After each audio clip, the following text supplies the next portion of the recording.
नमस्कार। आज का ये 100वां वीडियो प्रस्तुत करते हुए, जैसा कि पिछले 99वें वीडियो में मैंने बोला था कि नेक्स्ट वीडियो मेरा 100वां वीडियो होगा। 100वां वीडियो आपके समक्ष प्रस्तुत करते हुए अपने आप को आनंदित महसूस कर रहा हूँ। और जो हमेशा से कहता आया हूँ, फिर कहूँगा कि वीडियो को स्किप मत कीजिएगा, पूरा देखिएगा। अंत में लाइक का बटन भी दबा दीजिएगा। और मेरे चैनल को सब्सक्राइब नहीं किया हो तो सब्सक्राइब भी कीजिए।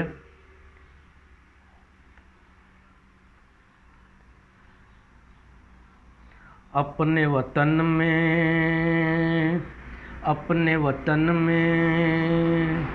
हमने सुना था एक है भारत, सब मुल्कों से नेक है भारत।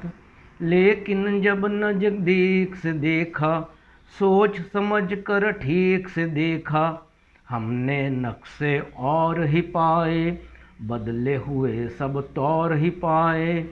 एक से एक की बात जुदा है, धर्म जुदा है, जात जुदा है। आपने जो कुछ हमको पढ़ाया, वो तो कहीं भी नज़र न आया। अपने वतन में जो कुछ मैंने तुमको पढ़ाया, उसमें कुछ भी झूठ नहीं। आशा से भाषा न मिले तो इसका मतलब फूट नहीं। एक डाली पर रहकर जैसे फूल जुदा है पात जुदा। बुरा नहीं गर यूं ही वतन में धर्म जुदा हो जात जुदा। अपने वतन में वही है जब कुरान का कहना, जो वेद पुराण का कहना। फिर भी ये शोर शराबा क्यों है, फिर ये शोर शराबा क्यों है, इतना खून खराबा क्यों है। अपने वतन में सदियों तक इस देश में बच्चों रही हुकूमत गौरों की। अभी तलक हम सबके मुंह पर धूल है उनके पैरों की। लड़वाओ और राज करो, ये उन लोगों की हुकूमत थी। उन लोगों की चाल में आना हम लोगों की जिल्लत थी। अपने वतन में ये जो बैर है एक दूजे से, ये जो फूट और रंजिश है, उन्हीं विदेशी आकाओं की सोची समझी बख्शिश है। अपने वतन में कुछ इंसान ब्राह्मण क्यों है, कुछ इंसान हरिजन क्यों है। एक की इतनी इज्जत क्यों है, एक की इतनी जिल्लत क्यों है। धन और ज्ञान को ताकत वालों ने अपनी जागीर कहा, मेहनत और गुलामी को कमजोरों की तकदीर कहा। इंसानों का ये बंटवारा दहशत और जहलत है। जो नफरत की शिक्षा दे वो धर्म नहीं, वो लानत है। जन्म से कोई भी नीच नहीं है, जन्म से कोई महान नहीं। कर्म से बढ़कर किसी मनुष्य की कोई भी पहचान नहीं। अब तो देश में आज़ादी है, अब क्यों जनता फरियादी है। कब जाएगा दौर पुराना, कब आएगा नया जमाना। सदियों की भूख और बेकारी क्या एक दिन में जाएगी। इस उजड़े गुलशन पर रंगत आते आते आएगी। ये जो नए मंसूबे हैं और नई जो तामीरें हैं, आने वाले दौर की कुछ धुंधली तस्वीरें हैं। तुम ही रंग भरोगे इनमें, तुम ही इन्हें चमकाओगे। नवयुग अब नहीं आएगा, नवयुग अब नहीं आएगा। इस नवयुग को तुम लाओगे, इस नवयुग को तुम लाओगे। और इसी देशभक्ति के गीत के साथ दूसरे एक दो लाइन खाली कह के फिर अपनी बात आगे कहूँगा। कहनी है एक बात हमें इस देश के पहरेदारों से, संभल के रहना अपने घर में छिपे हुए गद्दारों से। ये आज का मेरा 100वां वीडियो था। मैंने बोला भी था कि आप लोग कुछ फरमाइश करें तो उसको भी मैं कंसीडर करूँगा, और मैंने भी बहुत सोचा कि क्या प्रस्तुत करूं। फिर एक विचार ये आया कि मेरे जो अब तक के 99 वीडियो है तो उसमें जो सबसे ज़्यादा व्यू हुए हैं तो उसको संक्षिप्त में उसका विवरण फिर से पुनरावर्तन करूं, क्योंकि जो 100 का अपने यहाँ का वो है कि किसी सरकार के 100 दिन होते तो भी अपने देखते हैं कि 100 दिन में इस सरकार ने क्या उपलब्धि की। 100 तक पहुँचना एक अच्छा 100 का अंक भी माना जाता है। और देशभक्ति का गीत क्यों लिया, फिर मैंने किसी महापुरुष की जीवनी भी बोला था, और यदि किसी महापुरुष का नाम लिखे तो सबसे पहले मेरा ही नाम मेरे को नज़र आया।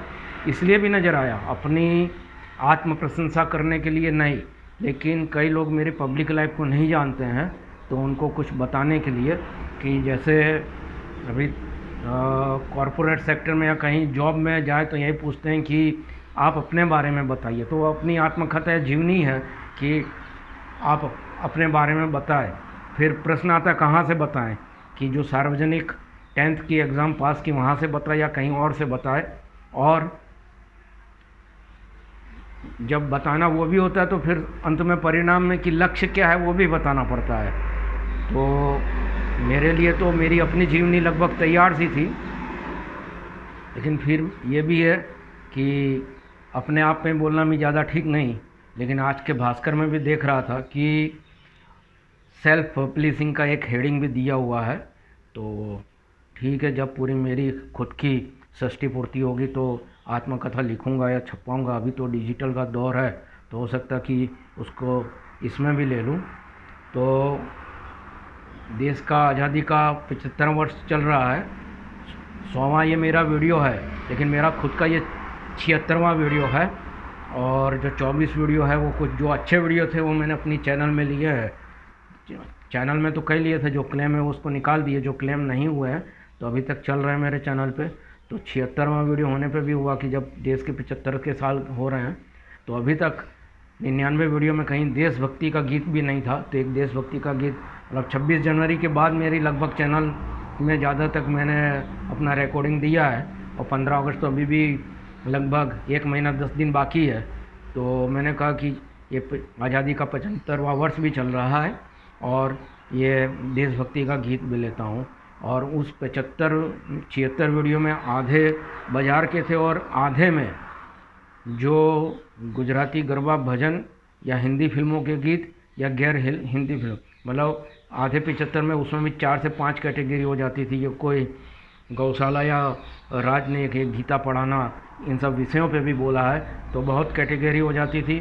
तो फिर उससे अच्छा मेरे को लगा कि मैं भी अपनी माता का भक्त हूँ, देशभक्त हूँ, तो देशभक्ति का गीत गाता हूँ। तो एक गाना पूरा गाया मैंने दीदी पिक्चर का, 1960 की बनी रिलीज़ हुई पिक्चर थी। आज़ादी के 12 साल के बाद सुनील दत्त जी का किरदार मोहम्मद रफ़ी और आशा भोसले जी ने गाया स्कूल के टीचर और बच्चों के बीच में। तो जो बच्चों की आवाज़ है वो आशा भोसले जी की और टीचर की थी उसमें रफ़ी जी की है। लेकिन बात आज भी इतनी प्रासंगिक लगती है कि बहुत बढ़िया मुद्दे उन्होंने इस गाने में बोले हैं। और जो 55 से 60 साल की उम्र में मैं भी पहुंचा हुआ हूं, तो 2 लाइन के साथ एक गाने की फिल्मी गाने की लाइन के साथ पूरी करूंगा। उसके पहले मेरे फेसबुक पे भी मैंने ये लाइन अपने लिए लिखी है कि किससे हमने बाजी जीती, किससे खाई हमने मात, किससे हमने बाजी जीती, किससे खाई हमने मात, कैसे हमने दिन गुजारे, कैसे काटी हमने रात, सब कुछ पाकर फिर भी रह गए मेरे खाली हाथ, मेरे दोनों खाली हाथ। और जैसा बोला है कि पिक्चर का लाइन का गाना गा के कहता हूँ, तो उसमें भी बिल्कुल अक्षरशः कि ज़िंदगी का सफ़र कैसा खामोश सफ़र जा रहा है, लेकिन फिर भी उस खामोशी में कहीं शादी की या दूसरी शहनाई बज रही है। तो खाली 2 लाइन में उस चीज़ का आप आनंद लीजिए, लुत्फ़ लीजिए। कश्ती का खामोश सफ़र है, शाम भी है तन्हाई भी, दूर किनारे पर बजती है लहरों की सहनाई भी। और फिर से पूरा वीडियो देखिएगा, स्किप मत कीजिएगा, चैनल को लाइक कीजिएगा, सब्सक्राइब कीजिएगा। धन्यवाद।